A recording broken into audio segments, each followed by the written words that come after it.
This meeting is being recorded. Wow.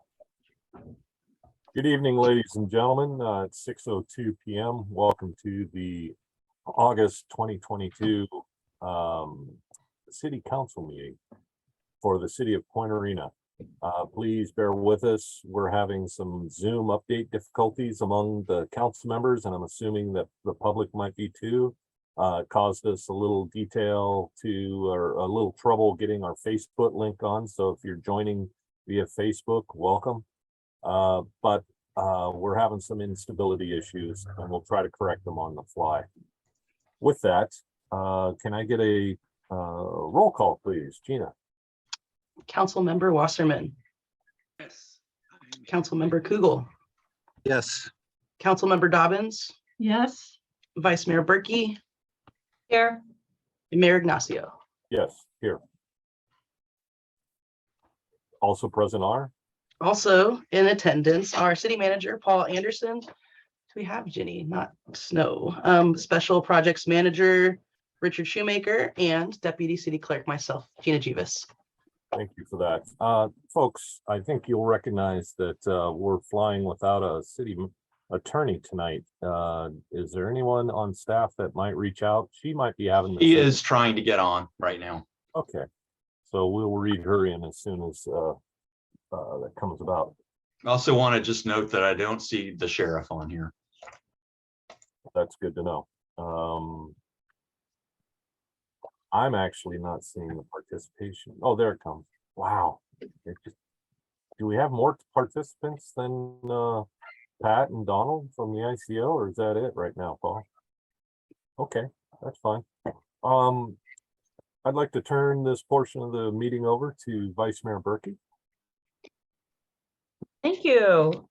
Two things on my reading tonight. First of all, I just want to thank my fellow council members and especially Paul Anderson and Gina Jeevis for all the help that you've given me this year with 4th of July, Harbor Fest, and just being a council member. I appreciate you all so much, and I just want to thank you. And then my second part is my reading, which I may have already read this to you. I keep all my readings in a drawer in my desk, and usually after I read them, I throw them away. But this one I really like. So even if I've read it before, I'm going to read it again. And it comes from an anthropologist named David Graeber. And the ultimate hidden truth of the world is that it is something we make and could just as easily make differently. Thank you. All right, thank you. And it looks like Ginny is on. We're going to wait for audio to connect here and just ensure confirm. Now, I noticed that there's Pat from the ICO. Just for the record, Pat, if you wouldn't mind unmuting your mic so we know that you're here, and we'd like your last name for the record, please. Certainly. Can you hear me? Yes. Hi, Pat. O'Neill, O-N-E-I-L-L. Thank you very much. Okay, good evening, Jenny. Welcome aboard. Folks, we have the item 3, the approval of the agenda. You've seen the agenda. You've had an opportunity to talk to staff. If there's no objection, I'd entertain a motion to adopt this evening's agenda. Mayor Ignacio, Go ahead. I would like to pull something from the consent calendar. Why don't we do that? That would when we get be- to the consent calendar. That's an item 7. Yeah, but it's part of the approval of the agenda. Well, are you saying you don't want it on the agenda is what you're saying, or are you asking to pull it during the consent calendar? I'm asking to pull it during the consent calendar. Normally, we usually get to that section, and as it says in the instructions there, you can announce that you'd have an item pulled before the adoption to approve the consent calendar is completed, and in which case, Okay, pull that item. I'll wait then. Thank you. Thank you. Don't let me forget. I'll take Okay.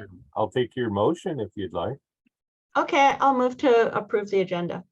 Thank you, and Councilmember Dobbins seconds that. If there's no discussion from the public using the raised hand feature or star, what is it, star 9? Star 9 to raise your hand. Can I get a roll call vote, please? Councilmember Wasserman. Councilmember Wasserman. Councilmember His Kugel. audio is not muted, but we're not hearing him, Richie. We're not hearing you. So he might be succumbing to some of that technical stuff too. He's muted now, unmuted. I am unmuted. Yeah, your volume is like way down, Richie. Prepare to be loud. Continue, Gina. Councilmember Kugel. Yes. Councilmember Dobbins. Yes. Vice Mayor Berkey. Yes. And Mayor Ignacio. Yes. Um, Go ahead. sorry. Just for your information, it looks like my volume is all the way up. Okay, if you can look around for a microphone volume, that might help also. Well, that's what I'm looking at.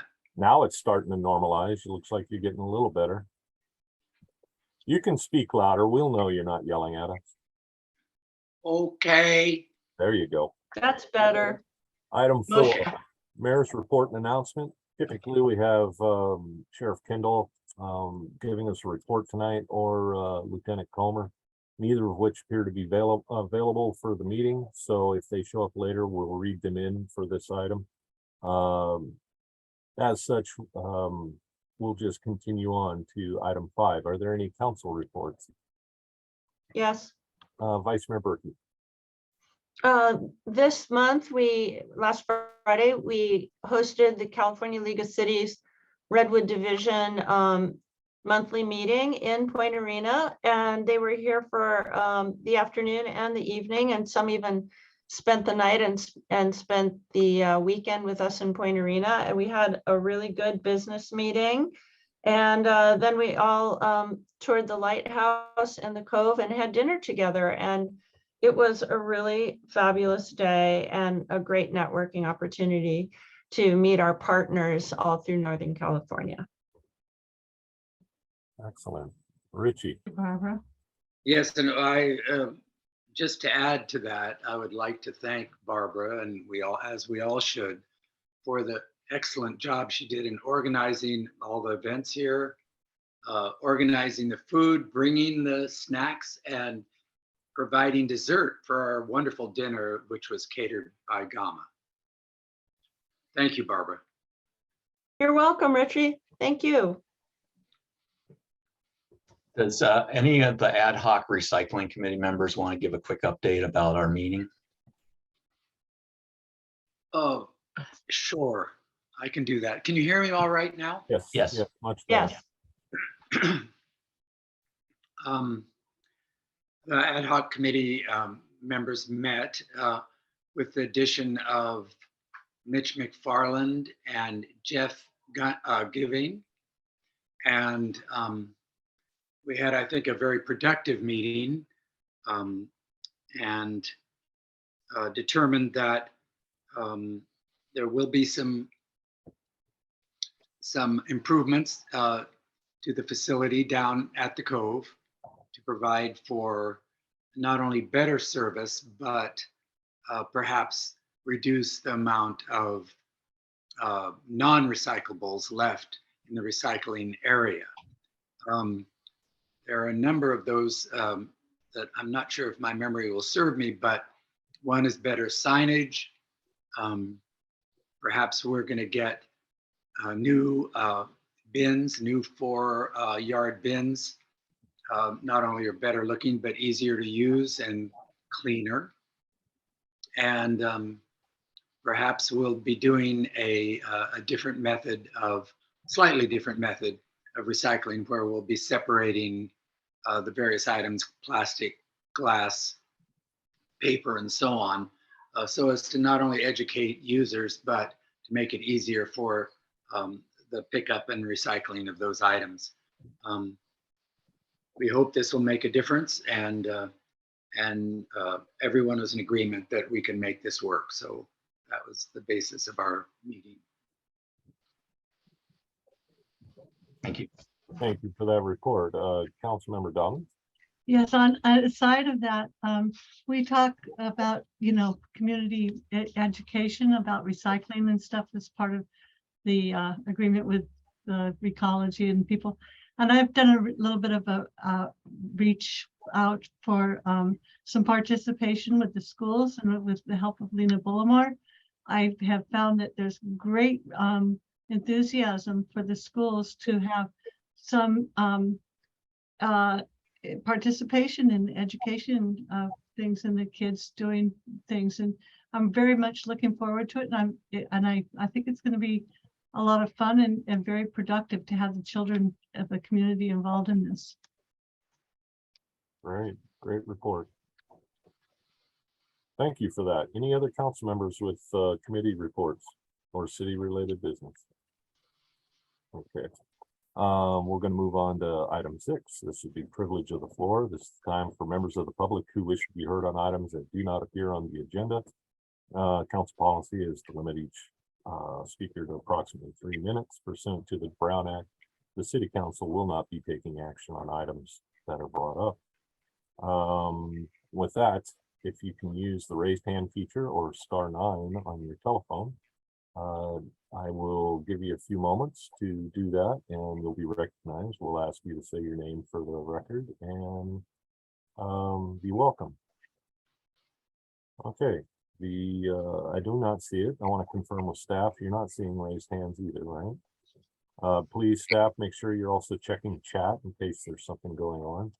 I'm having difficulties being able to do that at the same time as go through this. We're going to now move to item 7, the consent calendar. And as the vice mayor brought out, I believe there was an item that was looking to be pulled, and I believe it was item C you were referring to. Yes, please. Okay, the reason for pulling it is you want to discuss it. I just wanted to have a short discussion as I received 3 letters from different people in the community expressing concern about passing this resolution again. And I don't know if other council members have received letters as well, but I thought we should just address it to explain why we pass this resolution each month. That's a great topic and we have time for that. With that, are there any other items that council members would like to have pulled before I entertain a motion for approval of the consent calendar minus item C? I'll entertain that motion now. Okay, that'll be moved by Councilmember Dobbins, second by Vice Mayor Berkey. No discussion from the public. So Gina, can I get a vote, please? Councilmember Wasserman, Yes. Councilmember Kugel, Yes. Councilmember Dobbins, Yes, Vice Mayor Berkey, I guess we already heard that. Yes, Mayor Ignacio, Yes, motion passes unanimously. thank you very much. Barbara, yes. how would you like to go over that, or would you like staff to review that for us? Well, I think I could just give a short intro. That the reason we passed this COVID-19 state of emergency resolution at this point in time is that it goes hand in hand with resolution 2022-27, the continuation of virtual meetings, and allows us to continue to have virtual meetings until we are ready to go hybrid, which we're almost ready to do. We have the system set up, but it hasn't been tested yet. So I think we would be approving resolution 2022-26 one more time before we start our hybrid meetings. Therefore, I'm all for passing it again. But I know that some people feel that we're no longer in a state of emergency. But for the purposes of this council's communication with the public, I think we need to approve resolution 2022-26 one more time. Paul, And did you want to add I anything? want to confirm that this is falling under the governor's orders of providing that contingency for us that are still meeting virtually until we get to the hybrid that the vice mayor has spoken of. Mhm. That's correct. So we passed this resolution. So we declared a state of emergency in March of 2020 and have continued to do so because of the pandemic, understanding that things have gotten marginally better with the pandemic, now an endemic perhaps.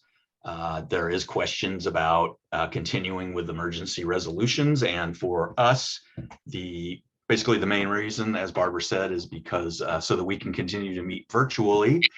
We have at this point, we're ready to go to a hybrid meeting. It's been set up. I've worked with Eric Dahlhoff to get our system. There were some issues with the sound and video working together. We resolved those. We intend to have a test session sometime in early September. If any of the council members here are interested in participating in that, we'll test it, make sure everything's good, and then we should be able to go live at the September meeting if that's the council's desire. Well, Thank with you, that, Paul. I'll entertain a motion. I'm sorry, go ahead, Anna. I just said thank you. Okay. I'll entertain a motion to adopt resolution 2022-26 COVID-19 state of emergency for this month. I see a motion made by Councilmember Wasserman and a second made by Councilmember Dobbins. If there's no questions from the public, are any of the letter writers in the audience that you can recognize, Barbara? If they- No, I don't recognize anyone. Okay, all right. We just want to make sure they had an opportunity to speak onto the item. Okay, there's a motion and a second on the floor. If I can get a roll call vote, please. Councilmember Wasserman, Yes. Councilmember Kugel, Yes. Councilmember Dobbins, Yes, Vice Mayor Berkey, Yes, Mayor Ignacio. Yes. Motion passes unanimously. Moving on to item 8, presentations. 8A, Veterans Building Planning, Technical Assistance Grant Update and Design Discussion.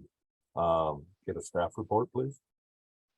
Yes, I'm going to pass it on to Special Projects Manager Shoemaker. I just want to let Don know that you are able to share your screen if you would like to. Good evening, Richard. We'll let you unmute there, please, for us. Is Don on? He is. We can see him, and he was speaking to us a moment ago. He's Okay. on screen. Yeah, for us. Richard. Hey, Don. Hi, Good Richard. evening. Good to see you. Good to see you. Okay, so I got a little background going. So before you tonight is a major stage in this this grant and grant application and process. And at your last council meeting that you discussed this item, you directed staff to go back and look at 2 schematic plans, one that would cost a budget within what seemed to be allowable under the grant for design, and then another one that was an upgraded version that might cost some extra dollars to complete the design process. You know, this process started back in 2020, and you might even say it started in 2017 when we first applied. And Jim would tell you that it started in 2007 when they had another CDBG grant to do a plan as well. We're hoping that, thank you. We're hoping that that you'll be able to get through that tonight. And what I'll say is the ad hoc committee had been meeting for over a year on the topic. We met last week and went over the 2 options that Don had been asked to prepare that were different than the previous options. And for the most part, the committee was very encouraged and is ready to discuss with you tonight the 2 options, and then the recommended option they're making is option 2.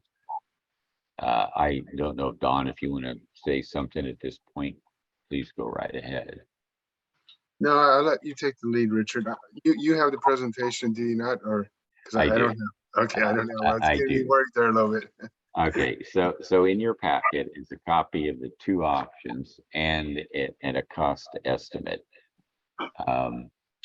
And let me see, can I do Would the council want to go through both options fully?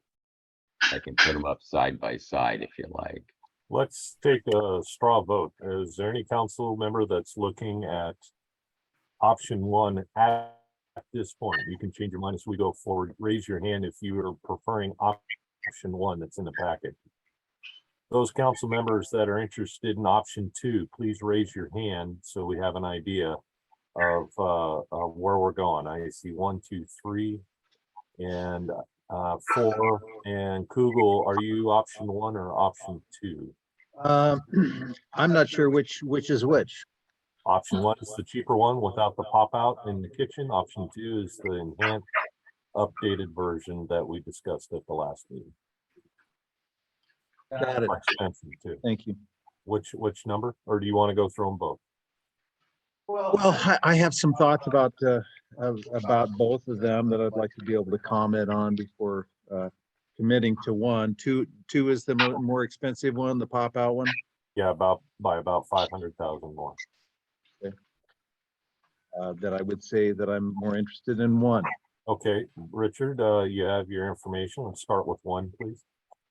Okay, so let's see here. What I'm going to do to make it easy is let's put them up.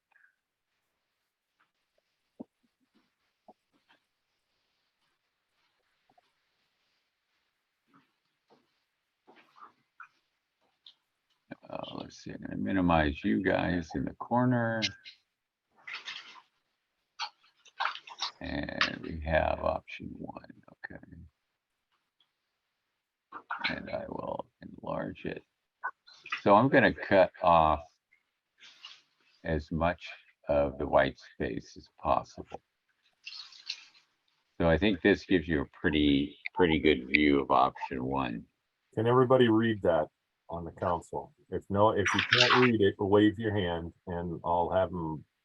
There you go. That looks better, Richard. Okay, so that's as max as I can keep it on the screen. Mm-hmm. So option one, I guess I call it highlights of option one are starting on the left side.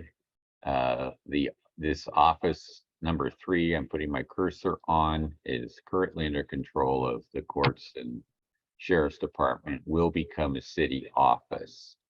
The other interesting part of this design is a corridor created behind where the dais is, so that when this becomes all of City Hall, you won't have to walk through this line right here to get to the other offices. So makes a lot more space and a lot more privacy. There'll be a door into our storage area. The storage area currently is an uncontrolled atmosphere. And with a thorough cleaning, there would be a lot of room in there for more current documents. But the big change for that would be the door from the city offices, and then the fact that it gets environmental control. So going to the right of the hallway of City Hall is our standard assembly area. The point of reference I'd make for you is this wall here, that's the current kitchen wall. And here is the current bar wall right here. So currently the coastal seniors are in this zone right across in here. This is, what's labeled as dining and prep right now. There are desks and carts and all kinds of stuff in this area. So not much change in that area. Continuing to the east, we have a door added from the kitchen into the assembly dining area. There is some rearrangement that's not particularly detailed at this point in time. And then this is pretty much our current lobby zone. And this used to be up in the top corner, dry goods number 1 becomes storage for the kitchen, and hopefully some room for refrigerators and freezers, so that all of those items that are down here currently in the bar would be in the kitchen zone and out of what's called the public area. one of the major changes is new upgraded bathrooms right in here. We've gone from 2 women's stalls to 4 and 1 toilet to 2 urinals and a toilet for the men's room. Those numbers could be changed, or like 2 toilets or something. Just a matter of if there's room for those. At the bottom is the pop out large conference room, 179 square feet. That thing is 16 feet deep or long. It doesn't show it, but there will be windows along these 2 edges here. And there is a consideration about putting an exterior entry door on this, but for now, this is the design. But again, there would be some exterior windows here. I will say, I want to go back to City Hall. Up here is a window. Here's another window. Oh my God, and another window. To me, that's the highlight. I'm sorry, I'll miss it. Don't forget that one. Yeah, right. So that's your option 1. So if anybody has any questions about the option 1 at this point, I'll be glad to answer those. So, and if you can have both of your options out and visible when we go into the discussion of option 2. So I don't. keep getting muted by the host. Is there something going on I need to know about? It's just there's a lot of background noise coming from somewhere, so I was just trying to make it simpler for everybody to hear. Yeah, it's Jim's station. I'm muted. Yeah, that's what, yeah, he is muted. All right. What's happening is my audio is coming across from his station and entering my microphone. Okay, okay, I got it. I don't have a separate mic I can plug in, I'm afraid. Okay, so let's I wanted to let you know that there was a comment in the chat I saw flash up from Olivia Ford regarding showers for, in cases of emergency. And I just wanted to make sure you knew about that for your presentation, Richard. Yeah, those items have been considered in the past. And Paul, did you have some input about OES and showers and community use of an OES station? Well, yeah, if there is a need for an emergency operations center, the city hall is designated as that. So it makes it complicated for the public to be there because there are major decisions being made behind the scenes. I will say though that, there's no reason why, in my mind, an EOC couldn't utilize the conference room, the senior offices, the sheriff's department, or a city office for that. They generally don't need as large a venue as we have for an EOC. It's my understanding. Okay. And also during a local emergency, Red Cross will be utilizing and setting up the services that Ms. Ford talks about at the Point Arena High School gym, which has those, of course. Which has locker rooms and whatnot. So let's put the shower idea has come up in the past. Yep.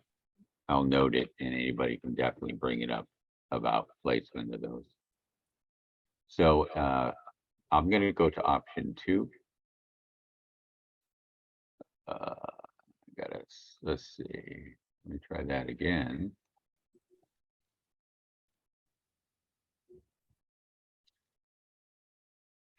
Okay, option 2.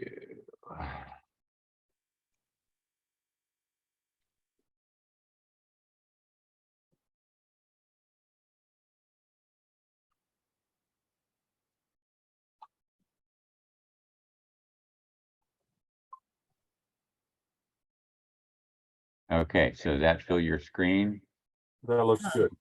Okay, so option 2, starting on the far left, is very similar, the same basically option. I think this hallway might be slightly wider. Your assembly area, which in the previous option was pretty much that same.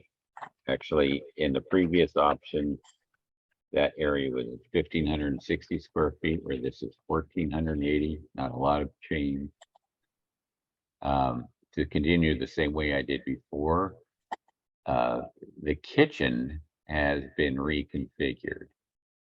And if you note that the kitchen wall is where it still is, but it has been cut here from about this location. So it's now 464 square feet, or previously it was 605 square feet. Now it's made up for in this area up here is a walk-in freezer and a walk-in refrigerator, as well as a distribution and storage area. And right below it is a storage area. And here is a large utility closet, janitor closet, et cetera, Could also be used for other storage. That's about a 10 by 10 area. So it's a pretty good size area. And then, dropping straight down, this is dining reception, as you've seen before. There'll be a comment about that when we talk about changes the ad hoc committee wants to make. And then we come down to the bar, where the bar has been reduced in size. Here's the old bar wall. This is the new bar wall. So it's a smaller room. And the bar is smaller. The other one, the bar was smaller as well, I believe, because it had to be used for bathrooms.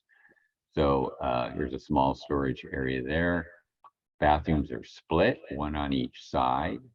And one of the things about this configuration is these doors right here.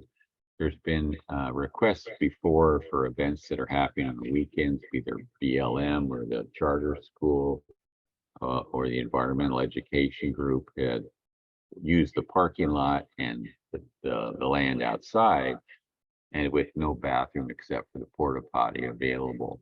These doors can be locked, these unlocked, and the public can have access to these restrooms. I will say that with a bunch of locked doors, that's feasible in the other alternative, but this is a much simpler one. If you continue to go down, we have the conference room, which in this drawing is 237 square feet. So it's, about, I guess, 20% larger than the other one. It's 16.6 long. And then the senior office space, labeled that at 604 square feet. So I'm going to go through the options that the ad hoc has wanted to look at as changes to this as in their recommendation to you guys. And I'm going to bring up another drawing. This one's a little crooked. But two of the main changes here are the marked yellow areas.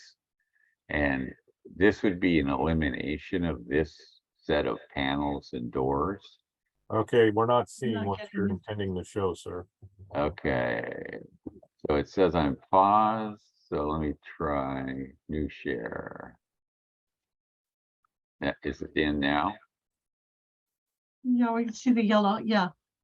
Is this yellow in here? Yes. Yes, Okay. that's yellow.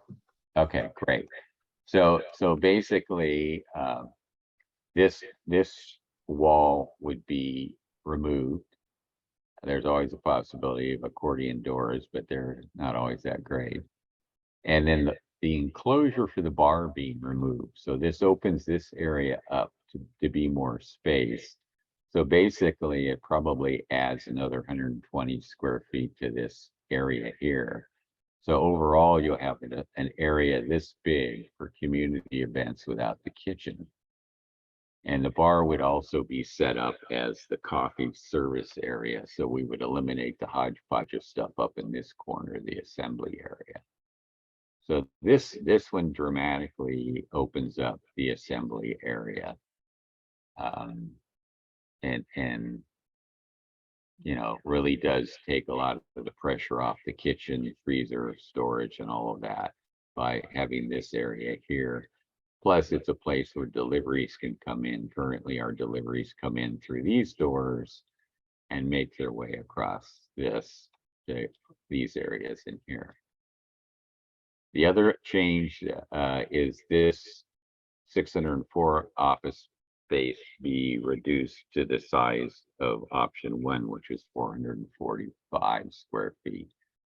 So a slightly lessening of size than that, but a keeping of the conference room size. And this one shows the windows even.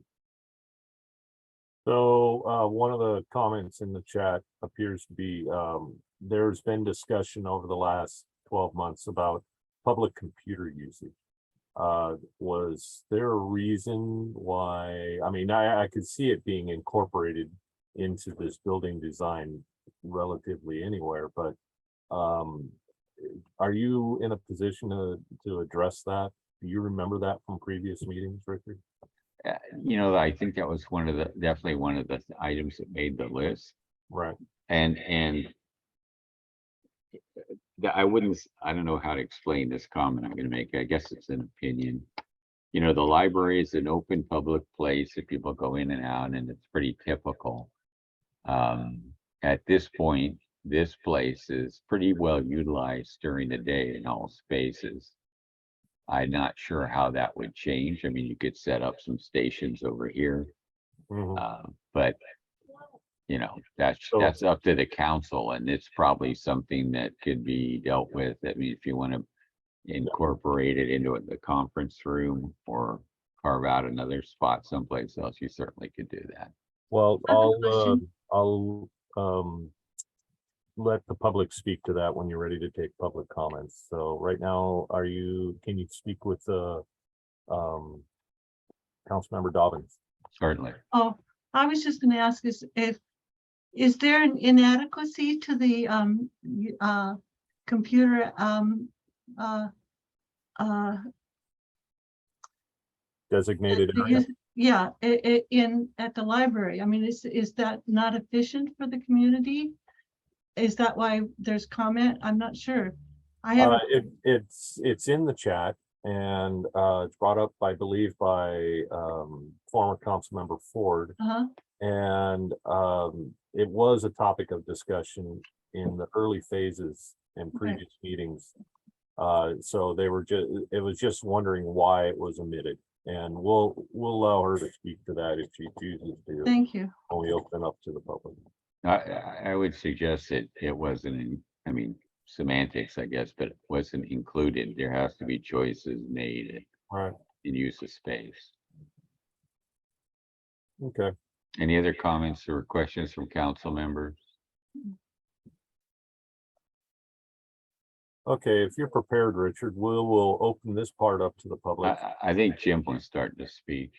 Oh, I'm sorry. Go ahead. Thank you. I was just, the blueprint was covering my unmute, but so on both plans, the corridor that's there, is there some configuration of offices that space could either be utilized towards office or be a part of the assembly hall? I am. Say that again. I'm not following with you on that, Jim.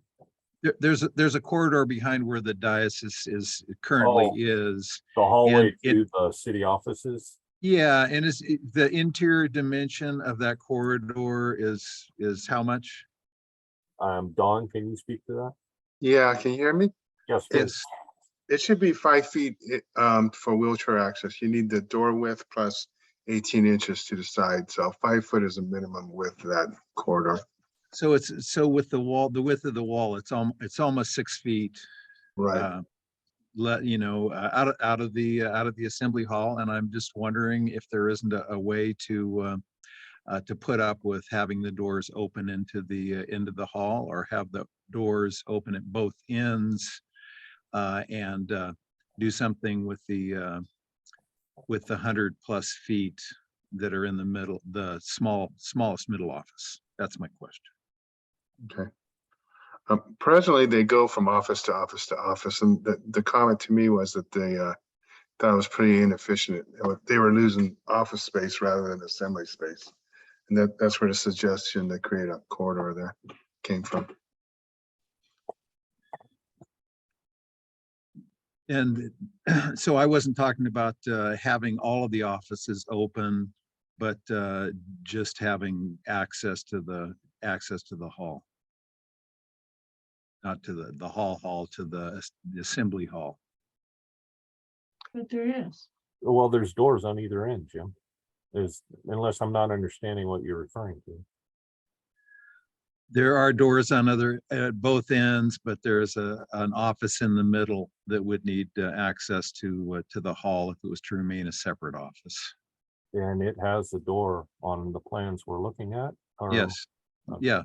yeah, so I'm just basically talking about losing the corridor and laying out the offices Oh, I see. either just as they are or with some other configuration. That's One the- thing to consider too, Jim, if this wasn't a dedicated floor to ceiling hallway, if there was a type of partition that would be movable but falls to the ADA guidelines that Don's speaking to, would that be acceptable if there was like a 7-foot wall that had city, the city art that's behind your head on it? I mean, my thought is basically you're losing what's the length of the corridor, how many you're losing a lot of square footage there, and I'm just thinking if you don't need to lose it, I would dedicate it to the rest of the use of the hall. I hear what you're saying, and I was just offering a portable alternative that could be, when the hall's used mainly for assembly, that partition could be moved out of the way. But I hear your point. Anyone else? Anna? Well, I think for me, I think that the idea of the corridor was sort of having like a little bit of a issue of privacy for people who are wanting to come into City Hall or just not, just having it being separate as an entity. The City Hall is not quite the same as the community hall. It's a more formal kind of situation where if you're coming in with some plans and things like that, and there's something going on in the hall or in the rest of the building, you can still have your designated area as City Hall, as opposed to the entire community being part of that. Not to say that it should be separate, but just if I was coming into City Hall, for example, and I had some plans and things like that I wanted to go over, and I had to wait in the hallway and things, I didn't necessarily want to participate with what was going on in the hall. In other words, it wouldn't eliminate one action or the other, so that you could have both functions operate simultaneously. Does that make sense to you? I understand what you're saying. It's between you and Jim, and I'll let you guys talk that out. One other thought is with the suggested elimination of the wall between 20 and 16, it kind of mitigates that. It feels more roomier with Yeah. the loss of that corridor. Right.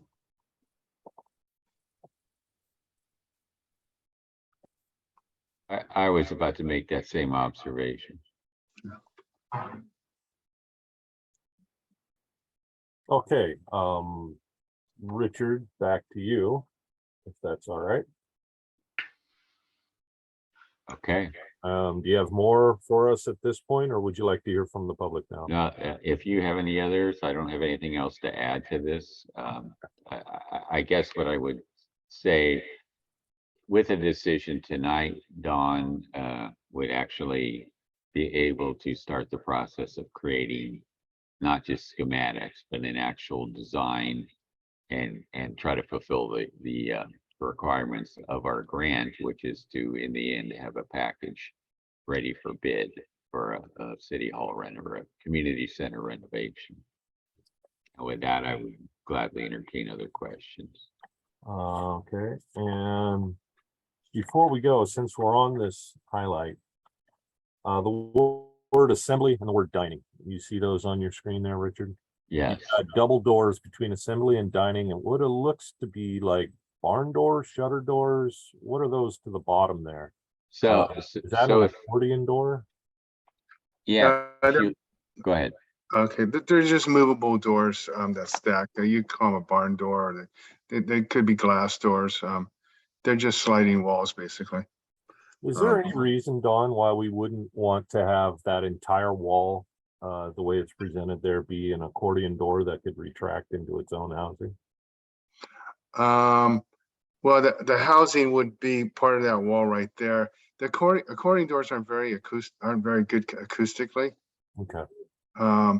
And this is, I mean, the open area of accordion would be a bit bigger than that. I mean, you would need a man door, even with the accordion door. Well, retractable doors. I like the idea you said there, where the sliding doors retract into a wall. Yeah, earlier iterations I had, they would stack and retract into a wall. In this case, it would probably be a stack that's about the same length as the double door that's going in the bar that we're going to eliminate. You'd have a wall about that long on the left-hand side of that, and then the walls would stack and beside that and be eliminated. I was just thinking it would make the assembly dining open up into a larger for a, single purpose event. Yeah. Or be partitioned down for multi-purpose. Yeah. It's Okay. nice to partition it. One door's got to be, and they do make some that slide and also swing. You need a swinging door for exiting.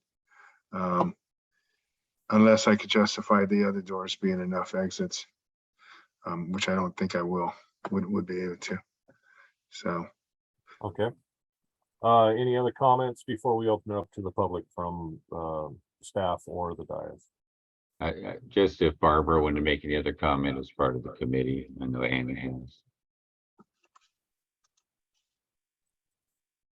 I need you to unmute, please, Barbara. Sorry. Just want us to remember that the yellow lines mean eliminating those walls. And so the discussion of stacked or retractable doors between assembly and dining would be moot. For me, I don't see any reason to have retractable walls or doors there. I think all one space is much more efficient and usable than having partitioning off all these different rooms. So I just want to put that out there that for me, the yellow lines of eliminating those walls is a good thing. Is that what the yellow lines meant? That's what these two mean, this one here and this one here. Okay. This is just showing a reduction in size. Okay. I thank you for clarifying that for me. I like it all, the larger the space, the better, but I thought the idea of multi-purpose was so if there was a city event, it can occur at the same time that there was a whoever the occupant, in this case, the coastal seniors, would still be able to do whatever event or business they were doing. And I kind of like the option of having that, but I don't want a bunch of doors in the middle of the building there. So I'd be open to, that's why I was suggesting the retractable. I'd be open to acknowledging the removal of those two yellow walls. Anyone else? Thank you for clarifying that, Barbara. I didn't catch that. Thank you. I would also like to thank you for clarifying. Can't hear you, Jim.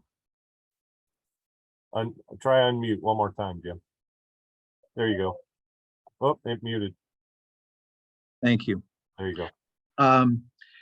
Is there a possibility of taking that feature of the open walls and the smaller office space to the first plan that we looked at?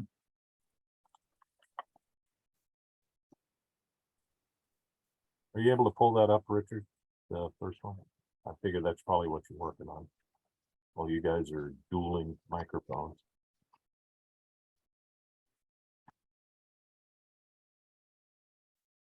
Somebody want to unmute? Is that showing up? No, not yet. Okay, I'm gonna stop share. And share screen again. And this is option 1 again. Yeah, this is the one, So, Councilmember Kugel. so Jim, what was your comment to this and the doors? Oops. The thought was to utilize that open wall feature. Right here.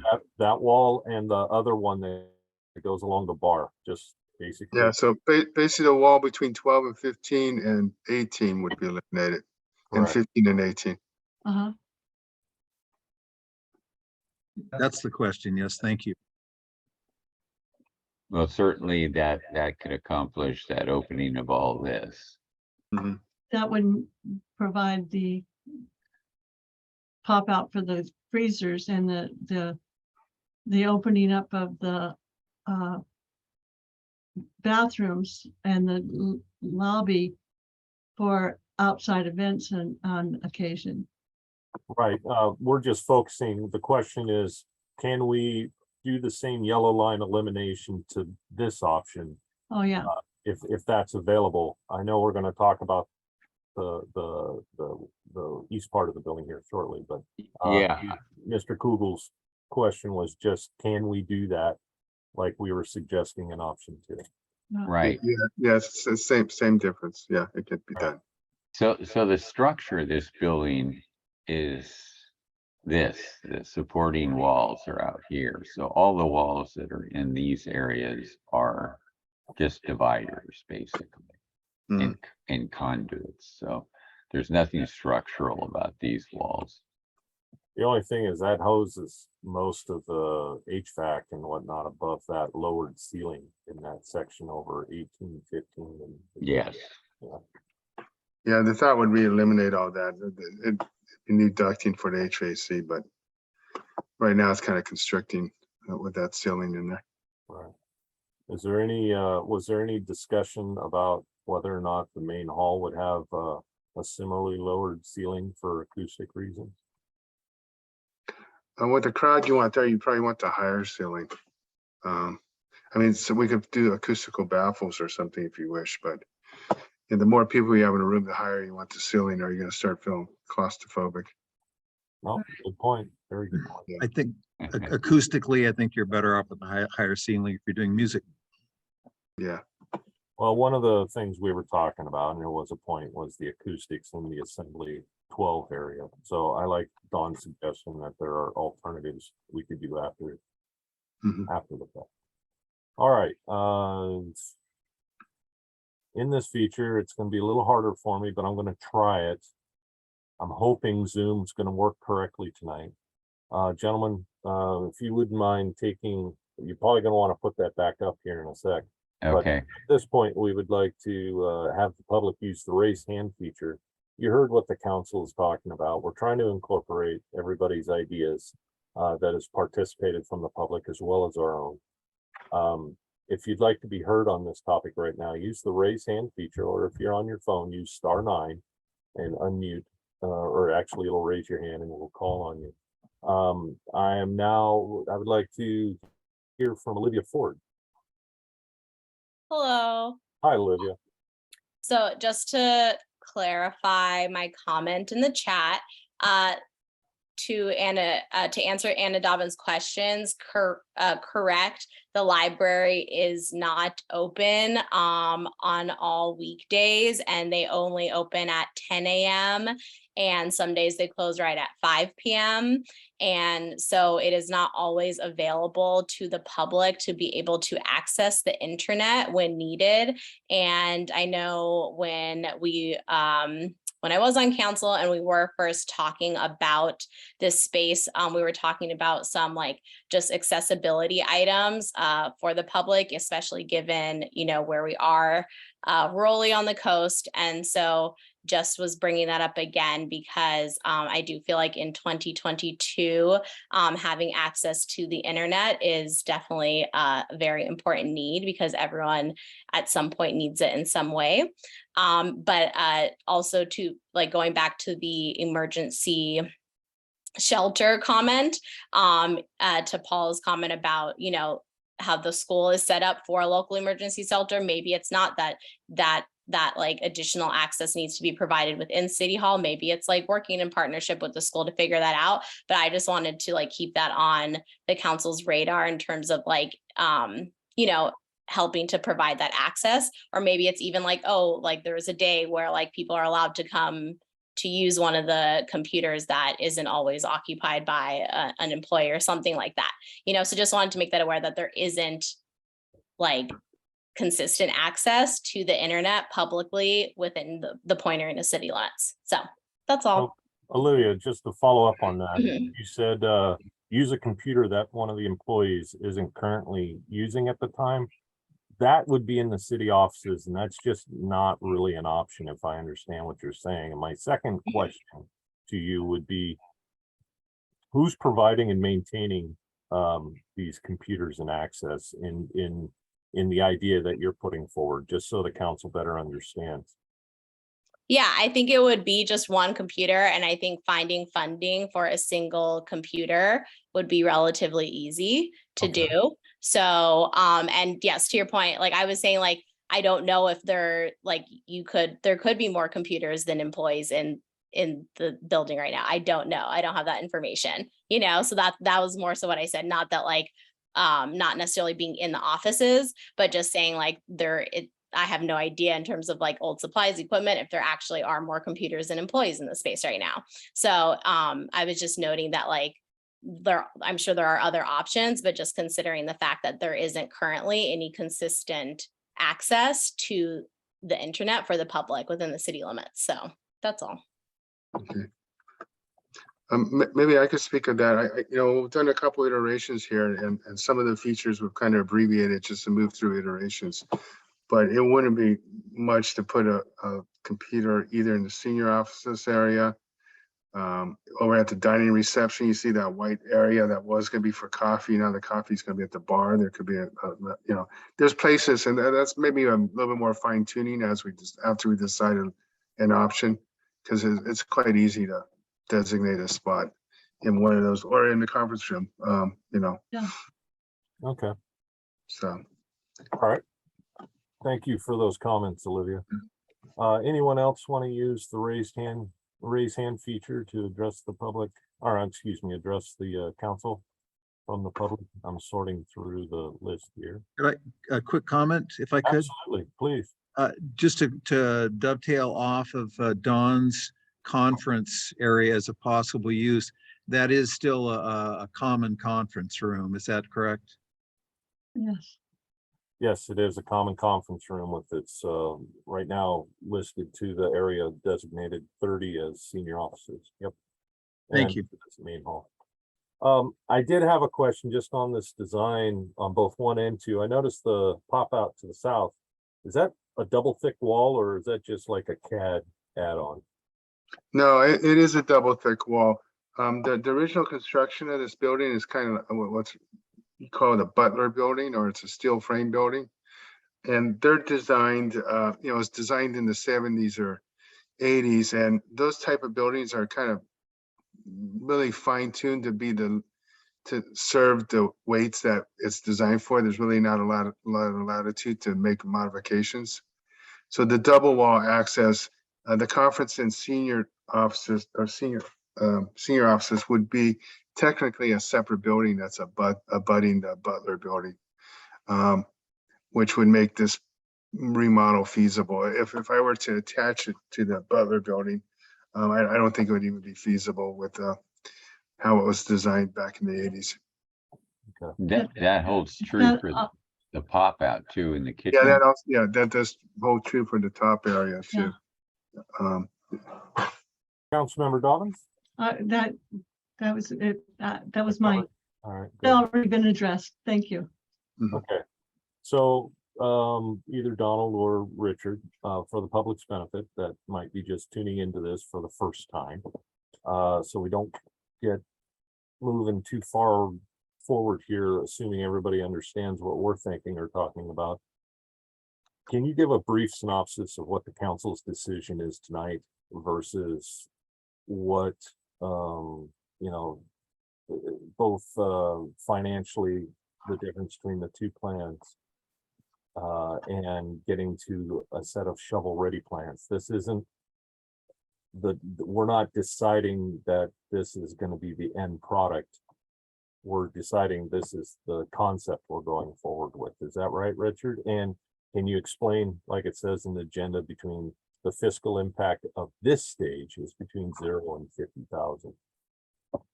If you unmute for me, sir.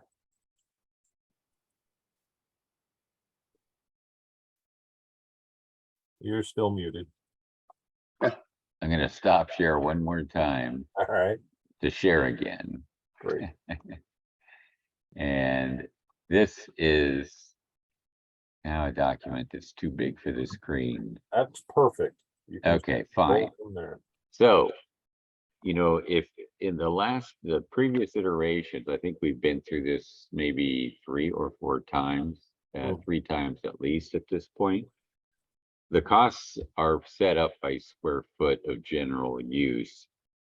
And in option 1, this is looking at right now, the estimated construction value is about $3.5 million. Under our grant and under the contract with your architect Don Alameda, the grant, it contains enough money to pay for this design and get it ready for a bid package, get a bid package ready. There's going to be, you know, there'll be a slight other parts probably in it, but for this discussion, this is pretty much a fiscally neutral amount of value of the construction project. If you go to option 2, with the pop out, the freezers, the slightly bigger conference room and bigger quote senior office, it takes the estimated construction value to just barely over $4 million. And so the math that happens in this is if our grant covers $3.5 million and the cost of design between $3 and $4 million is paid at 7.5%, that's Don's fee, and $500,000 worth of design is not covered under the grant, then I'm doing the calculation right there. There's approximately $37,500 of funding needed outside of the grant to do option 2. Now, if you reduce the size in that one office, if you eliminate, you know, a wall and so forth, those are minor changes that will bring it down slightly. And I think about $120,000 was an estimate, I think, of lowering of the overall price, construction estimate price. So in regard to your decision tonight, if you strictly went with option 1, this project doesn't require any other input financially. And I say that with a caveat. And I don't know, I can't tell you what the caveat is. I just can't say absolutely. And if you go with option 2, then another $38,000 approximately, or $37,000 with the reduction in size of the one office, would need to be inputted into the design cost. So any questions about what I just went through? I have a question. Richard, you had, sorry about the echo. You talked about a reduced price on 2 with the elimination of the bar wall and the wall between the hall and the entry. If we did the same thing with item number 1, which was also talked about, would that reduce that cost in a commensurate amount? Right now, these are just basis square foot cost. I think any of those, remove those walls are kind of nominal. I mean, in reality, when the bids come in, would be the amount. I just want to count on that right now. It's kind of a little bit too fine tuning.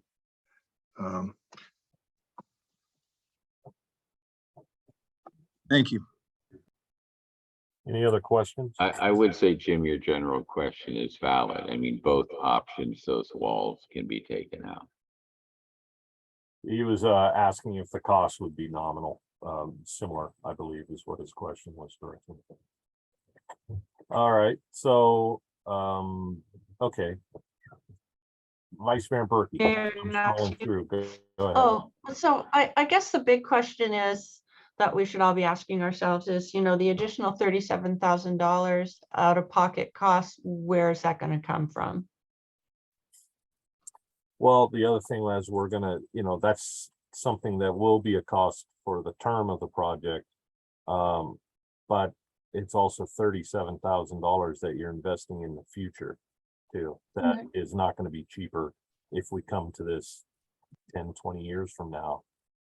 It's gonna be much more expensive to create that square footage if we decide to expand going forward. But yes, and maybe City Manager Anderson has some ideas of where that funding could come from. Well, you do have a revolving loan fund, CDBG funded, that's available to use. That would be my recommendation. Rich- Okay, Oh, I'm sorry, Barbara, did you have more? no, I'm just looking for an answer to my question, and that's a good answer. Okay, we'll go to Councilmember Wasserman next. Just for clarity's sake, the differences between option 1 and 2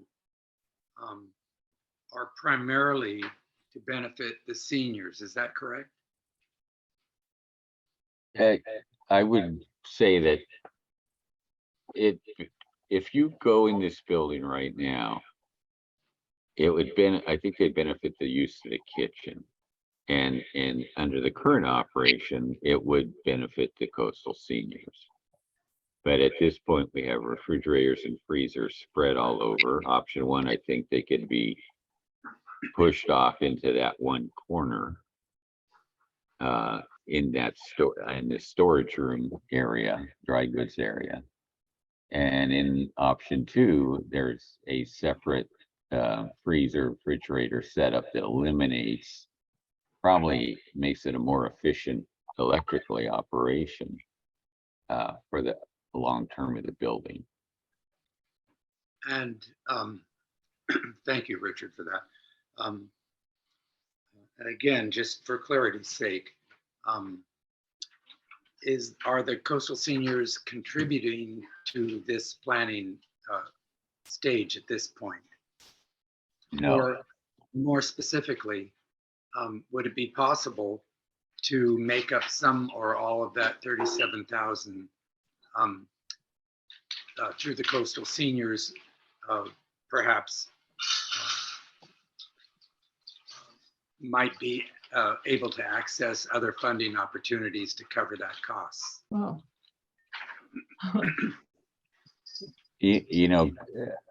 I bet there are other grant opportunities that could be scratched around. I think if coastal seniors were paying their fair share, full share of electrical costs, I think if there was a lease payment involved, those are other methods to raise those other funds if you wanted to. And like Richard says, there's grants like for Meals on Wheels, which basically this space is currently being utilized for, that could probably help with the funding of the difference of this cost between 1 and 2. Thank you for that question, Richie. Councilmember Dobbins. I've been talking with a person I've been working with on water monitoring, river monitoring and water agency programs, and there are grants available for water retention usages and things like that, like in the design of buildings where you provide water retention, like in the roof design and gutter design. So there's all kinds of options to, for some funding for some design features that I had no idea. I was just kind of surprised about what's out there. And so I think that we have an opportunity to look into things like that for a funding source. Can I just make a comment? Yeah, please. I love grants. They're great. Just consider your staff capacity to apply, manage, and report on those. We currently have 9 grants that Yeah. we're working on already. And they have expended a significant amount of time for staff. And Oh. we have had to hire actually other people to manage some of our reimbursements, which costs us money as well. So I just want to caution you regarding additional grants above and beyond what this grant would be for this particular building. That's all. And it's a Thank you, council Paul. decision. I'm just letting you know that staff capacity is pretty limited right now. Thank you, Paul. I wasn't aware of that. Any other comments before we move on? Okay, so Richard, what's the ask tonight, Richard Shoemaker? You want option 1, option 2, or is there something else? What is the ask of the council? Unmute, please. Unmute. And this was a committee recommendation that you ask that you make the choice of option 2 with the minor modifications that were discussed. Okay. The committee has not made a recommendation as to the funding source for the other funds, but they are expressing that they believe that that's the option that for the long term you should go for. So, and if that's what you vote for, then Paul will be on the path to and maybe the ad hoc committee as well, to find the other funding. And Don will be able to do the work of designing this building in earnest over the next few months. and to be clear, the revolving loan fund is city funds, not CDBG funds. Right. Yeah.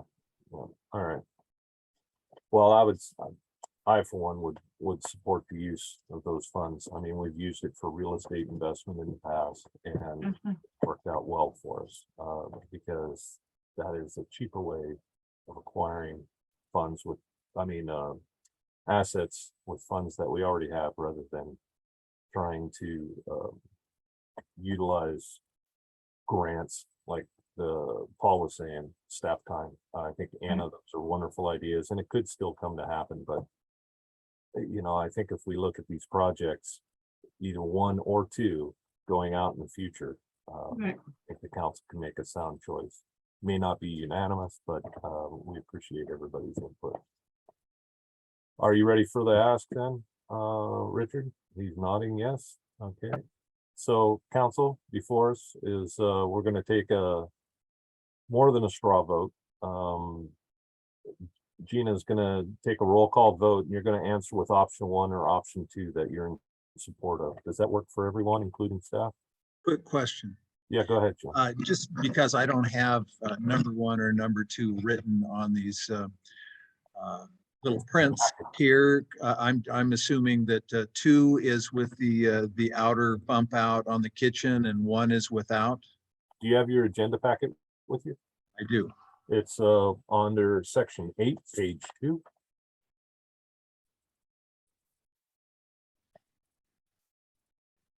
Unfortunately, it In seems that essence, yes.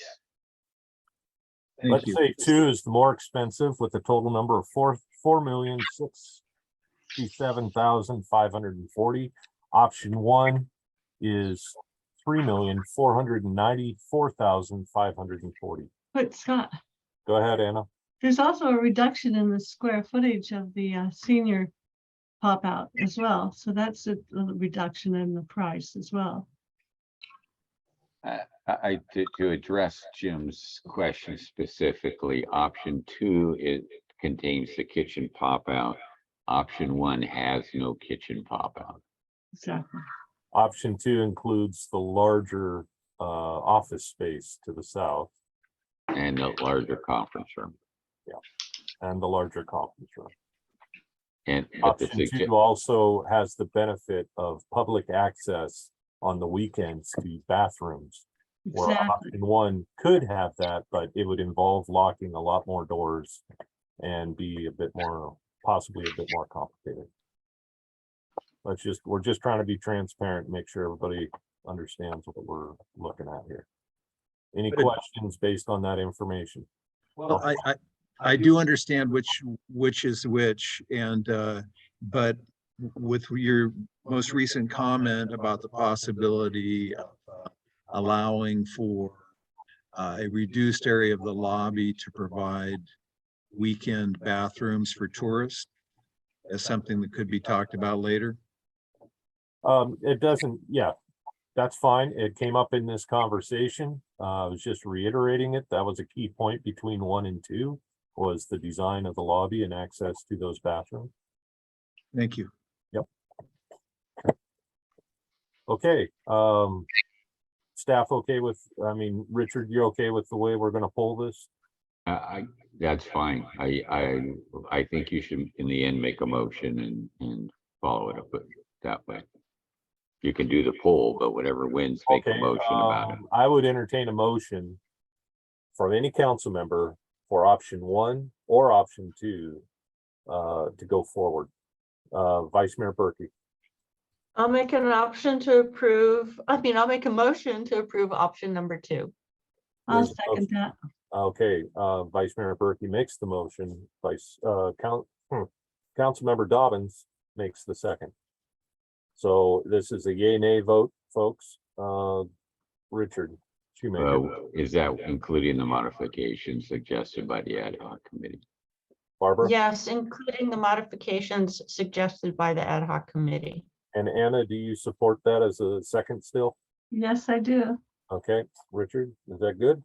Okay, Gina, you got that? Noted. All right, no further raise handing from the public. Roll call vote, please. Councilmember Wasserman, Yes. Councilmember Kugel, No, Councilmember Dobbins, Yes, Vice Mayor Berkey, Yes, Mayor Ignacio. Yes, So the motion passes 4-1 with Councilmember Kugel opposing. well, it's 4-1. We'll just Excuse go me. with that. 4 Sure. There you go, Don. Thank you, Richard. Maybe we'll give a chance to chat tomorrow. Talk Sure. about the schedule and everything else. Got it. Don, thank you very much. It's been a Thank you, everybody. 13-month process. thank you, Don. Thank I you. look forward to your guys' next report. Okay, good deal. Talk soon. Thank you, Bye. council, and thank you, public, for the healthy conversation. Time are we at? We're at 7:20, it looks like. Let's move on to 9, section 9, ordinances and resolution. 9A, resolution 2022-28, entering into mutual aid agreement between the cities of Point Arena, Fort Bragg, Willits, Ukiah, and surprisingly Clear Lake and Lakeport. yeah. Staff report. Oh, just one moment. I gotta find my mute. I'm sorry.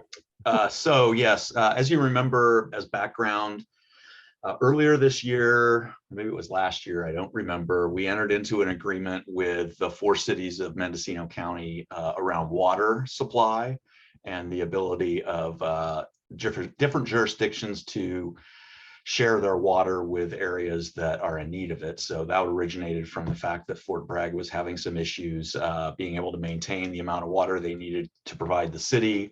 The city of Willits had trucked water over to Fort Bragg as part of an agreement that was made.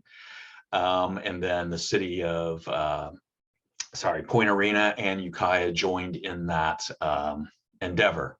So what this particular mutual aid agreement is more wide-ranging. So this started out at a city managers meeting that we have of both Mendocino County and Lake County cities.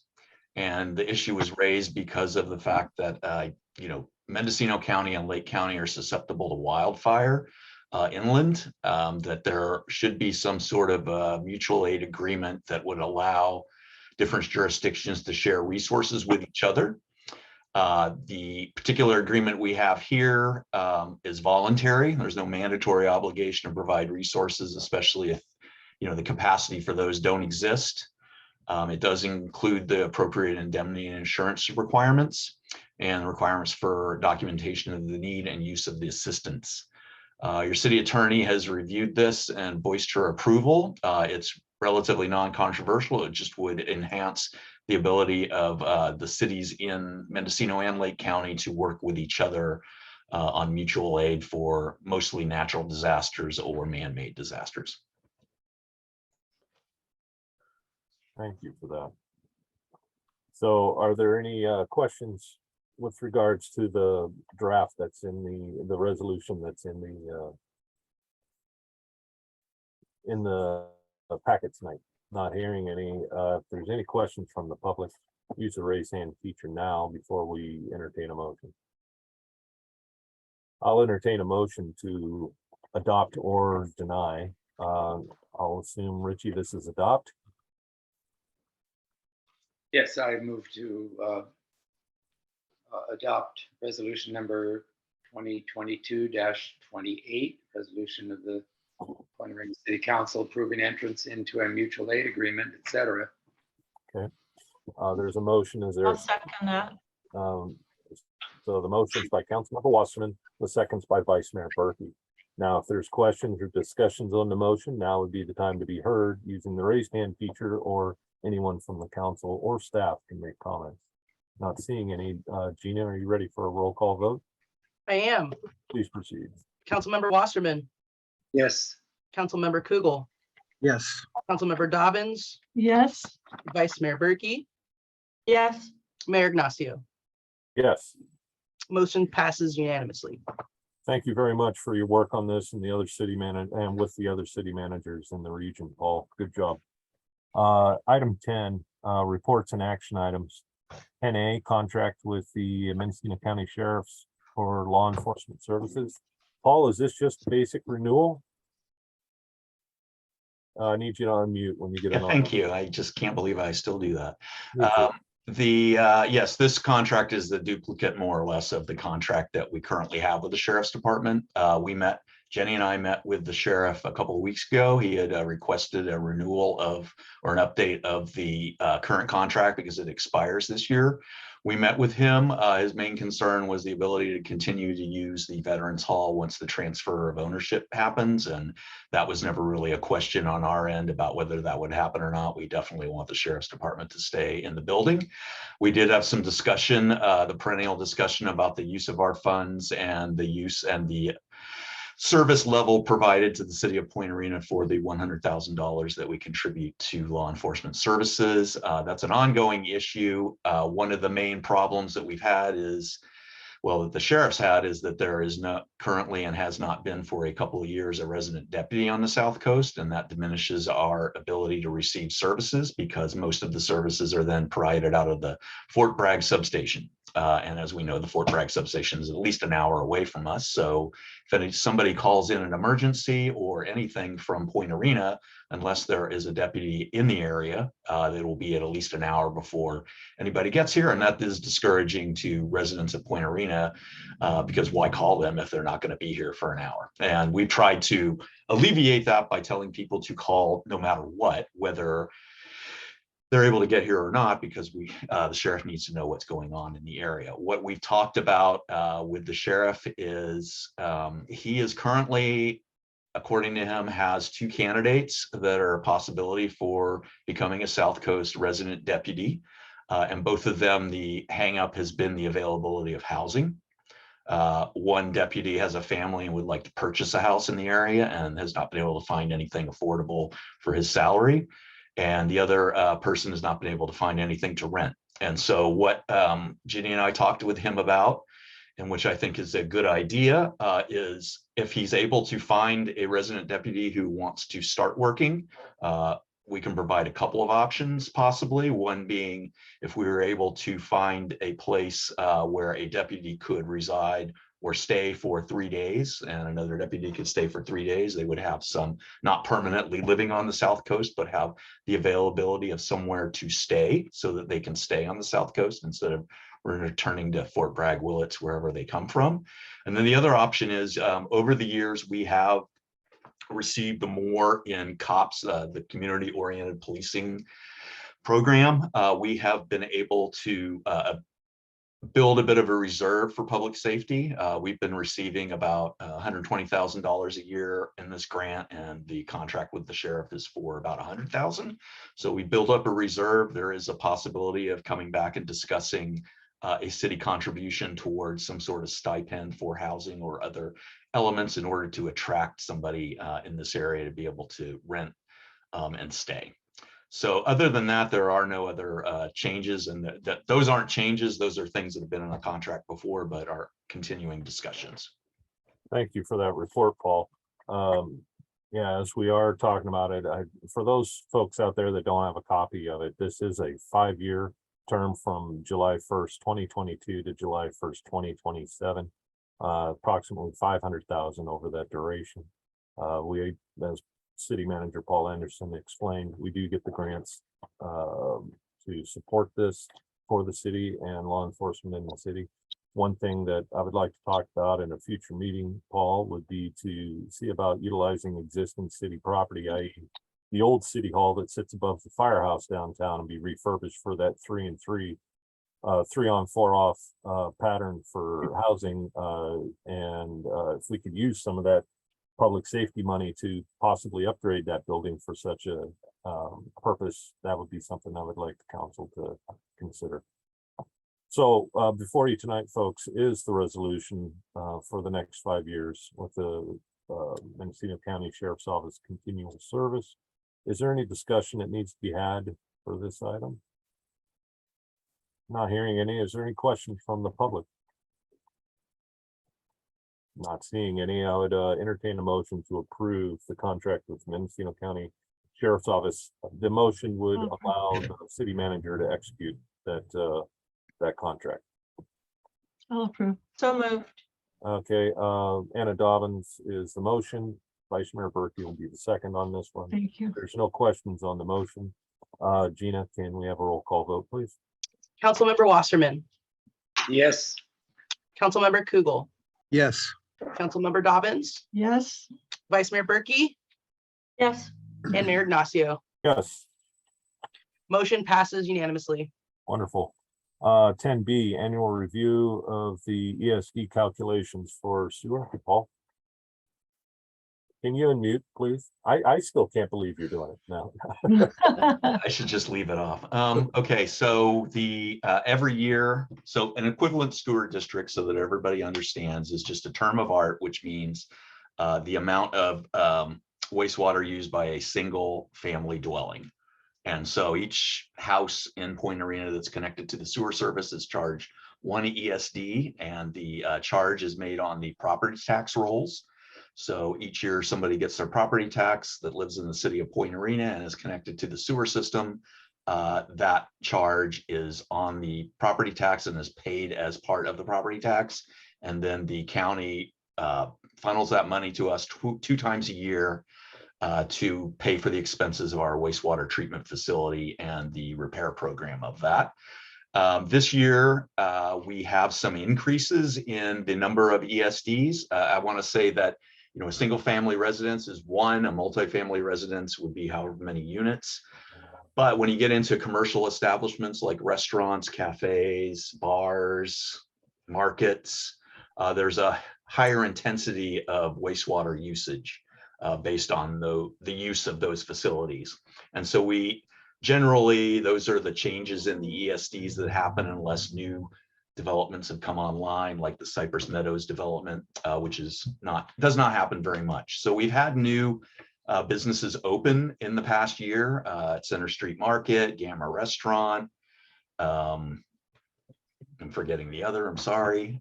So we have modified the ESD calculations to take those new businesses into account. And so if in your packet, you have a proposed changes to ESD calculations available. Let me see. I can't. So the Wildflower Motel is one. In the past, before the restaurant opened, they had 3.3 ESDs based on the number of rooms at the Wildflower. But because for whatever reason, they were not calculated at the accurate number of rooms. And so this has increased the ESDs to 5.6 for that facility. And I believe that was as a result of the hotel not being completely open the last time the ESDs were calculated. So we're bringing it up to fully open status. The Center Street Market was a pharmacy and had a 1 ESD, and now with a small business in the back and a food service establishment in the front, that will increase to 4 ESDs, 1 for the small business and 3 for the food service. 293 Main, we have the new Museum Brewery, which is currently at 5. And now that the brewery has opened, that's an additional 4 ESDs. So that will increase to 9. And that is a part of the requirement of the coastal development permit that was issued for that establishment. And then we have 152 Main Street, which is the Gamma Restaurant. It's currently at 4 and will increase to 5 now that the restaurant is fully operational. A restaurant is 4 ESD and an apartment is 1. So the total is we currently have 13.3 ESDs for these establishments, and it will increase to 23.6. And those are the only suggested changes made this year.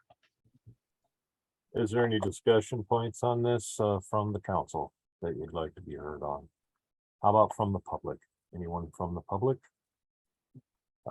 Thank you for, okay, I'd like to hear from Jennifer. I'm assuming it's Jennifer Smallwood. Please confirm, unmute your mic, go for it.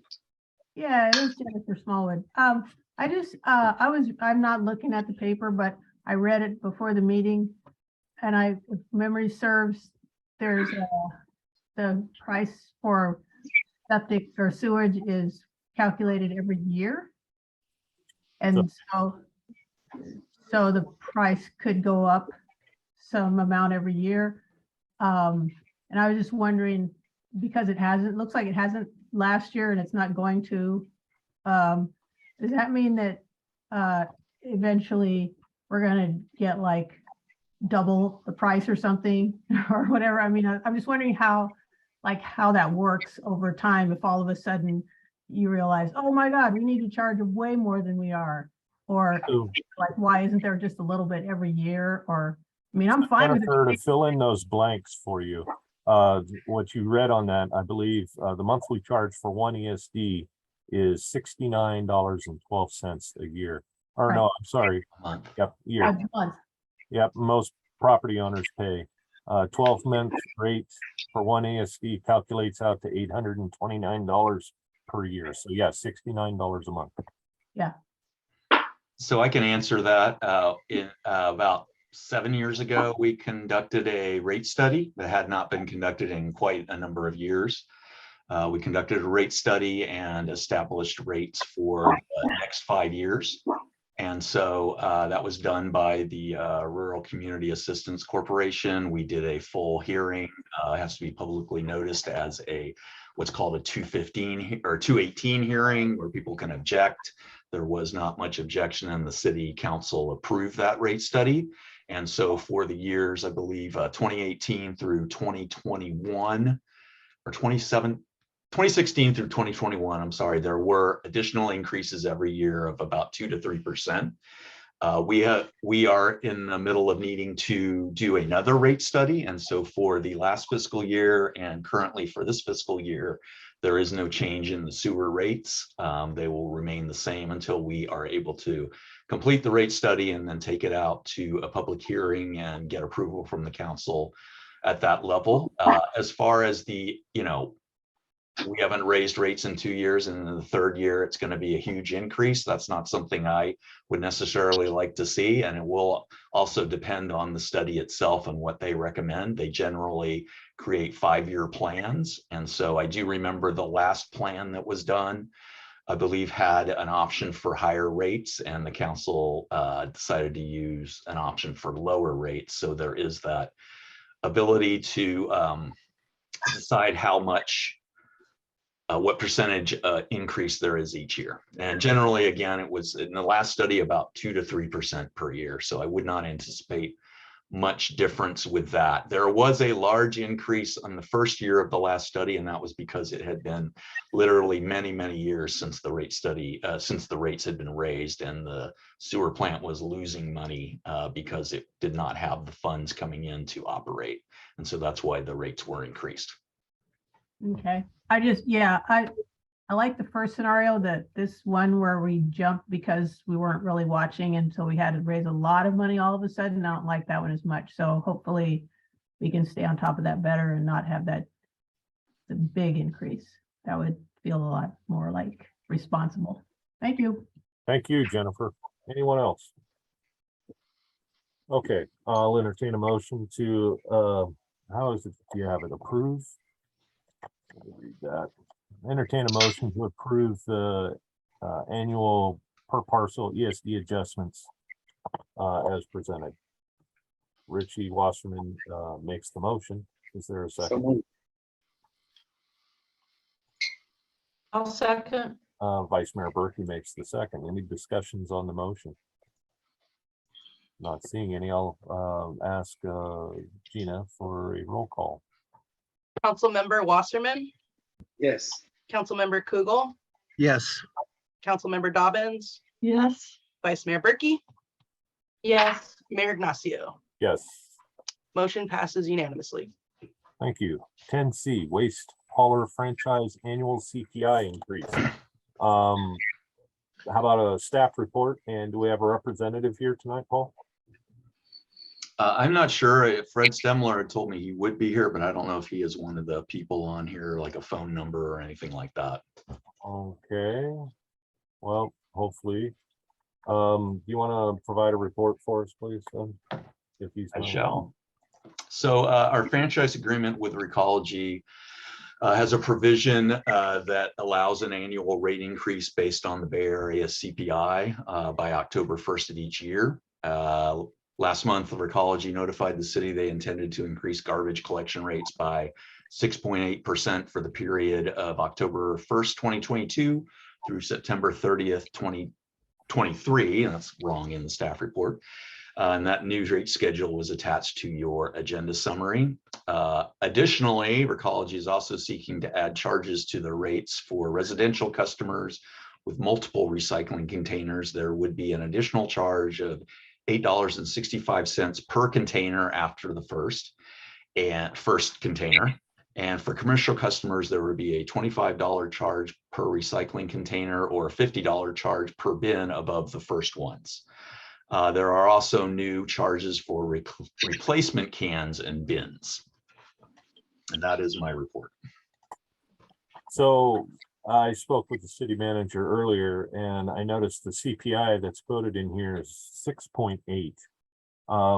I just went through this with MCOG this last spring, and they have to base their contracts based on CPIs. And the CPI in the spring has to be calculated on the previous year because this fiscal year is not done yet. So I don't know where they're getting 6.8. For the county, it's only 4.1. 4.1% was the CPI that we had to approve contracts on because it's from the previous cycle. So I'm not sure. I knew we were at 8.1 in the spring, but it's been steadily coming down. I'm not sure where this 6.8 is actually coming from. But then, Paul, you did mention this isn't based on Mendocino County. It's based on the Bay Area. Right, the contract is for the Bay Area CPI, which includes Oakland, San Francisco, and Hayward. So Wow. that's definitely a little bit different than Mendocino County, but that is what the contract states. Right. I couldn't tell you if that's accurate or not. Yeah. I was hoping Mr. Stemler would be here to explain that. Well, maybe the staff can put out a request on some of the discussion points that happened tonight, because I noticed this isn't necessarily an action item, it's a discussion item. And I, for one, would like answers on how they're basing their CPI calculations. That just seems a bit excessive. Anyone else? It seems pretty rare. Richie, please. Oh, I have a question about the new charges for replacement cans and bins. And I would like to know why that goes to the customer, as most of the damage to cans and bins, unless of course they're misplaced or stolen or otherwise missing. Most of that damage is from the truckers themselves when they pick up the bins and that kind of thing. So I'm wondering what the justification for that is. That's a good question. It should be answered by Recology as well. Since SWOW, Solid Waste of Willits, took over, I have had 2 containers at my residence that I had had for years when Recology and Ratto Group before them were dumping. But when SWOW showed up, their robotic arm literally pinched it in half and fractured the I mean, it's crazy. And I know they got to make adjustments, but I don't see how that's reasonable to pass that expense on to the consumer. I only know of like one residence that actually has multiple recycling containers, and I think that's actually a farm stay, so it's a business out there on Windy Hollow. Does anyone else know of Well, the excessive amounts of recycle bins in town? Well, part of the request in the letter from Recology states that there are 2 commercial establishments and I believe 7 residences that have requested additional recycling bins. Really? I've requested that information as to for the commercial establishments as to who they are, so that we could possibly work with them. But I have not heard anything back. Okay, all right. Well, the price of things are going up, aren't they? So I guess my question is, would you like me to reach out to Recology to get more information on these and bring it back at the September meeting? I think that, Absolutely, Yes. absolutely. And being here to answer some questions would be helpful as well. Okay. And hopefully that can do that in concert with any developments with the recycle area. Yeah. It would be nice to just mesh those together as 2 separate items on the next agenda, if you would consider that, please. Sure. Mayor Ignacio? I'm sorry, I neglected to talk to you before I went to the public, so I would like to recognize, she did raise her hand earlier. Barbara, please. Thank you. I have one other question.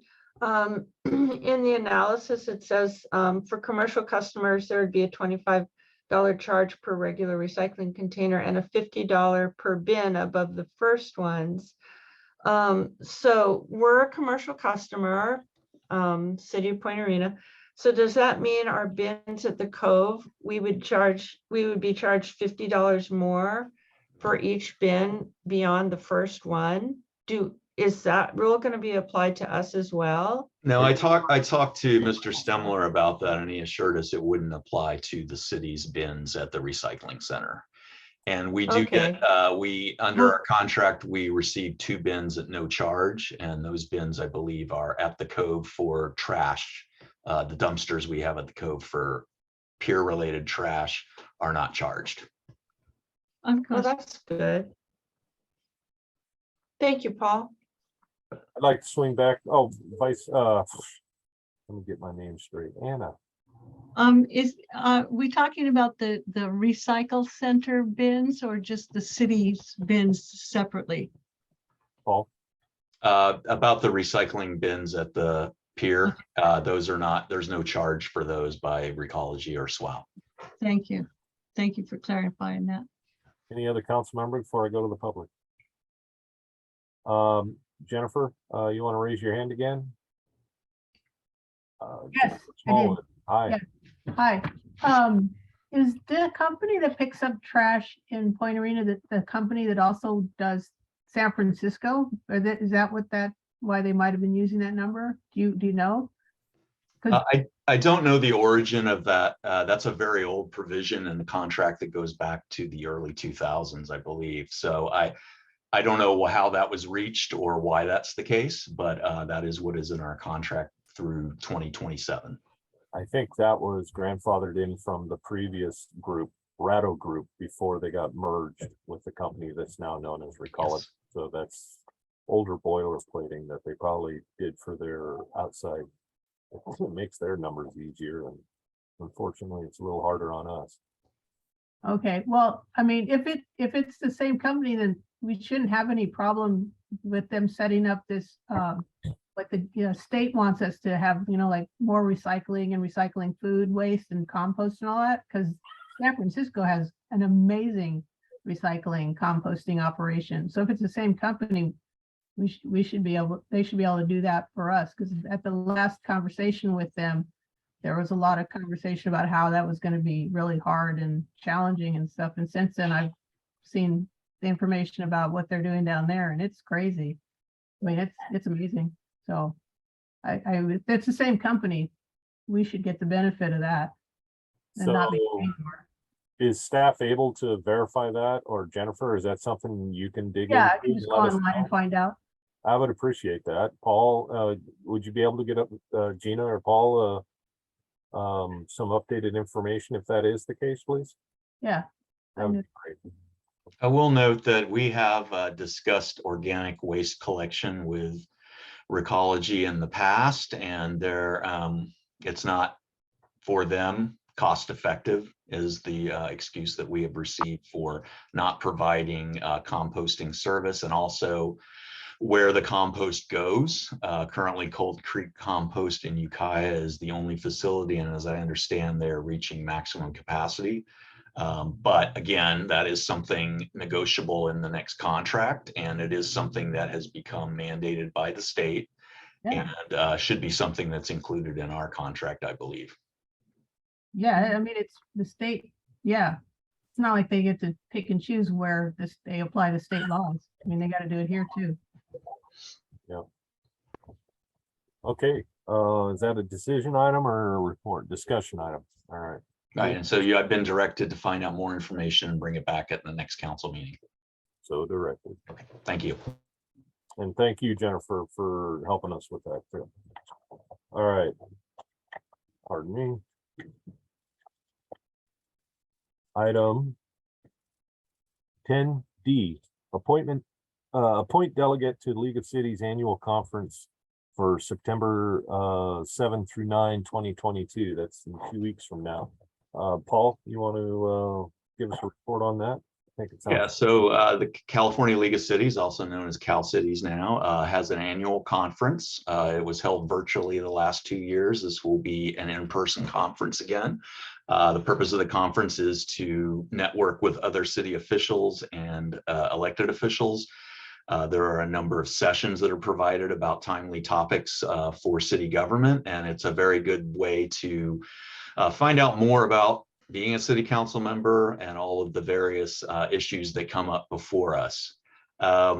So this year, since it's back in live action, Councilman or Vice Mayor Berkey and Councilmember Wasserman will be attending as the representatives, the current representatives for the League of Cities. And so one of the things that happens at that conference is there is the ability to have resolutions or bylaw amendments voted on. And so this year there are some pretty non-controversial changes to the bylaws of the organization, seeking to make it more inclusive and do better outreach. So we appoint a delegate, one person, to vote on that at the conference. And so that's what the purpose of this is, to choose who is going to be the delegate at the convention to make the votes. So if there's, is there any questions or discussion from the public before we make the appointment? Not seeing any. I would suggest that we appoint Barbara as the delegate and Richie is the alternate. Is there any discussion to be had on that?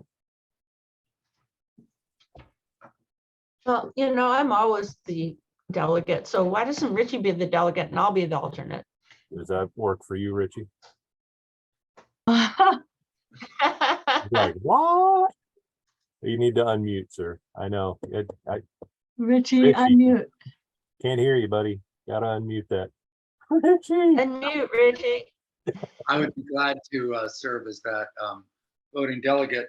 As it turns out, there's, I think, only one item that's going to be voted on, and it's nothing controversial, but I would be more than happy to be that member and Barbara at my side as the alternate. All right, so the appointment will be Richie Wasserman as delegate and Vice Mayor Berkey as alternate. Yes. What do we have to move on this? Oh, it's an appointment. Oh, good. I get to appoint. Oh, thank you. All right, moving on. Thank you very much for that report. Thank you, you two. Please go down there. You're some of the best networkers I know, and have a good time. Meet some new people and old friends, and keep that organization going. It's very important to us. And thank you, Barbara. Thank you. I appreciate that. Yep. All right, moving on. You're welcome. I believe, Paul, this, oh, you have an informative item there. Not much other than a report from you on item 11A 2021-2022 West Company Annual Report. Good read. Yeah, I don't have a report on it. I just provided that as information for the council and the public. The West Company does a lot of economic development work. And so I wanted you guys to see what they're up to. That's great. Thanks for including that. If there's no questions from the public, we're just going to continue on. It's 7:53 on my clock. No questions on that item. Don't see a raised hand feature. Going on to item 12. City manager, city attorney reports. Now, Paul, we haven't proven that the city attorney actually showed up. I think unmute her mic and give us a report. City attorney Jenny Chandler, I'm vamping here until I see that mic unmuted. There she is. I'm unmuted, sorry. No, no worries. You have a report for us. I don't have anything to report, which is good news. It's always good to have you here, and I see you were suffering from the technical consequences that we were having trying to get this meeting going tonight. It's been an experience. Well, thanks for being here, Jenny, and I appreciate you being that legal conscience on the council's shoulder each meeting consecutively, and we look forward to seeing you next month. You bet. I'll be here. Thank you. Let's see, who am I forgetting? Oh, Paul, that's you. Thank you. A couple of things. So we were supposed to begin the piling project at the pier, driving a new guide pile and 9 fender piles. We've had some glitches in getting that going, not anything on the city's part. So we do hope to begin that tomorrow or Thursday. It's been a difficult challenge to explain to people why we closed the pier for a number of days when there's no activity happening, and that's not something that is our fault. We expected it to be happening, and it is not. So we will continue apace and try to get that wrapped up. It has been very frustrating. Some other items we did receive. I did sign yesterday the sea level rise study grant from the Coastal Commission. We've received that. Our city planner, Scott Perkins, will begin the process of creating the RFP, and we do hope to bring that to you in September for approval. And then we can put it out to bid and then hopefully hire somebody and begin that process. I also was able to sign a lake and stream bed alteration agreement, which will allow us to do work in Arena Creek after storms and before storms to clear debris. Extra wood and cobble that happens in the creek during a storm. We now have the ability to go in and move that, take it out, remedy it. There are also a couple of other things that we're allowed to do that are one-time things. There are some overgrowth near the retention pond and the intake by the beach that we can remove now. So we weren't able to do any of this legally until we had this agreement. So I'm happy to say we have the agreement now. That's amazing. That's yes. Good job on that. And then the other other thing I would say is that all the staff of the city have participated in CPR training last week. And so everybody now is certified on CPR and all other Awesome. life-saving techniques. And we will be continuing training over the next year on other aspects of city work as well. And I think that's, I mean, I'm sure there's other stuff, but that's all I have at the very moment. Awesome. That's quite a report.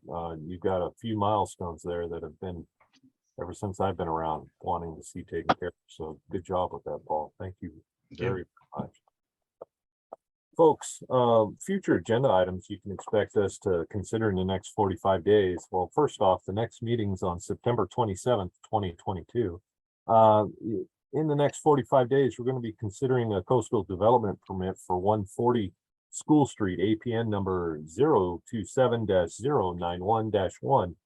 We're also going to be seeing the final fiscal year 2022-2023 city budget as an item of discussion. And Paul, I do, for myself, want to offer, if you have, I'm assuming you don't want a full session, but if you want to do some testing, I'm available to test the new in-person meeting. And would you like this council to be prepared to show up in person at the regular meeting of 2027? If we've got everything dialed in and it all works well after the test run, that should be a viable option. Okay, you let me know when you want to do the test run. Yeah, I'll be reaching out to all of you. Citizens, thanks for being here. We appreciate your input always. And council members, thank you for helping me conduct another meeting. And staff, please, you're not recognized well enough. Gina, fabulous job tonight. Yes. Richard, fabulous job. And Thank you, Paul Gina. Anderson, you are the ringleader from the circus that's called Pointerino. So go get them. You bet. All right, with that, I'll entertain a motion to adjourn under item 14. Oh, Councilmember Wasserman makes the motion. No We just second wanna needed. stay. We are adjourned at, look at that, Richie, before 8 o'clock. It's 7:59. Good job, yay. folks. Good night. Thank Good you. night. Thank Good you. night.